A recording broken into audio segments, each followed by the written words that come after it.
நாகை மாவட்டம் வேதாரண்யம் அருகே புத்தூரை சேர்ந்தவர் வேதநாயகி. இவர் தனியார் மினி பேருந்தில் திருத்துறைப்பூண்டியிலிருந்து புத்தூருக்கு திரும்பிக் கொண்டிருந்தார்.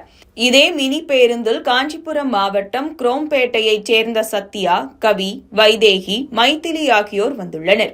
இந்த நிலையில் வேதநாயகி வைத்திருந்த ஹேண்ட்பேக்கிலிருந்து குழந்தை மோதிரத்தையும் ரூபாய் 7,000 ரொக்கத்தையும் திருடியுள்ளனர். தன்னிடம் உள்ள நகை பணம் திருட்டு போனதை அறியாத வேதநாயகி நீர்முலை பேருந்து நிறுத்தம் வந்ததும் இறங்கியுள்ளார். அப்பொழுது அவரது ஹேண்ட்பேக் ஜிப் திறந்து இருப்பதை கண்டு அதிர்ச்சி அடைந்து சத்தம் போட்டுள்ளார். இந்த நிலையில் நகை திருடிய 4 பெண்களும் அதே ஊரில் இறங்கி மற்றொரு பேருந்தில் திருத்துறைப்பூண்டிக்கு தப்பி செல்ல முயன்றபோது பேருந்திலிருந்து இறக்கி பொதுமக்கள் பிடித்து தலைஞாயிறு போலீசாரிடம் ஒப்படைத்தனர். அவர்களிடமிருந்து ரூபாய் 7,000 ரொக்கம் மற்றும் மோதிரம் ஆகியவற்றை கைப்பற்றினர்.